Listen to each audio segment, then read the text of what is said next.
I don't really remember when I first met the Schwa. He was just kind of always there, like the killer potholes on Avenue U, or the Afghans barking out of the windows above Crawley's restaurant. A whole truckload of them if you believed the rumors. Old Man Crawley, by the way, was a certifiable Looney Tune. A shut-in, like Brooklyn's own Howard Hughes, almost as legendary as the lobsters served up in his restaurant below. See, there was this staircase that went up from the restaurant to the residence on the second floor. But with each step it got darker around you, so when you tried to climb it, you kept thinking you heard the horror audience behind you yelling, "No, don't go up the stairs!" Because who but a moron would go up to search for Old Man Crawley, who had fingernails like Ginsu knives that could dice, slice, and julienne you, then serve you up in like 14,000 plastic dog bowls. Those bowls, by the way, would probably be made by my father, the vice executive vice president of product development for Pisher Plastic Products. If you're a guy, I'm sure you already know that their most famous product is that little plastic strainer at the bottom of urinals, and you probably still laugh every time you look down while taking a leak and see Pisher written in happy bold letters, like maybe it was to remind you why you were standing there. But what was I talking about? Oh yeah, the Schwa. See, that was the whole point with the Schwa. You couldn't even think about him without losing track of your own thoughts. Like, even in your head, he was somehow becoming invisible. Okay, so like I said, I don't remember when I met him. Nobody does. But I can tell you the first time I remembered actually noticing him. It was the day Manny Bullpucky jumped from the Marine Park Bridge. It was a Saturday, and my friends and I were bored as usual. I was hanging out with Howie Bogerton, whose one goal in life was not to have any goals in life, and Ira Goldfarb, who was a self-proclaimed cinematic genius. With the digital video camera his grandparents had gotten him for his bar mitzvah last year, Ira was determined to be Steven Spielberg by the time he got to high school.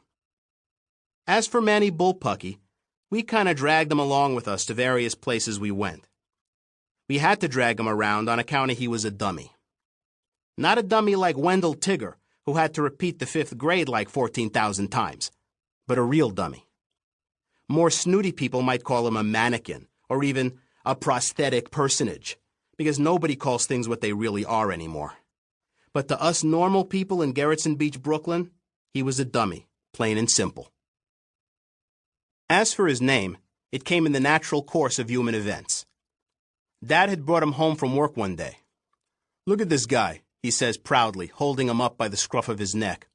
"He's made of a new ultra-high-grade lightweight plastic, completely unbreakable." My older brother Frank looks up from his dinner. "Bullpucky," he says, although I'm editing out the bad word here on account of my mother might read this and I don't like the taste of soap. As soon as Frankie says it, Mom, without missing a beat, hauls off and whacks him on the head in her own special way, starting low and swinging up like a tennis player giving a ball topspin, just grazing the thin spot on his head that's going to be bald someday, probably from Mom slapping him there. "You watch your mouth," Mom says. Mout, not mouth. We got a problem here with the TH sound. It's not just us, it's all of Brooklyn, maybe Queens too. My English teacher says I also drop vowels like a bad juggler and have an infuriating tense problem, whatever that meant. So anyway, if you put the TH problem and the vowel thing together, our family's Catholic instead of Catholic. And my name's Anthony instead of Anthony. Somehow that got changed into Antsy when I was little, and they've called me Antsy ever since. It don't bother me no more. Used to, but, you know, you grow into your name. Anyway, Dad tosses me the dummy. "Here, take it," he says. "What are you giving it to me for?" "Why do you think? I want you to break it." "I thought you said it was unbreakable." "Yeah, and you're the test, capiche?" I smile, proud to figure in my father's product development job. This was the first time in recorded history that either of my parents had singled me out to do anything. "Do I get to break something?" my little sister Christina asks. "Yeah," says Dad. "Wait a few years and you'll be breaking hearts." Christina must have liked the sound of that because she flips open the journal that's practically glued to her hand and makes a note of it.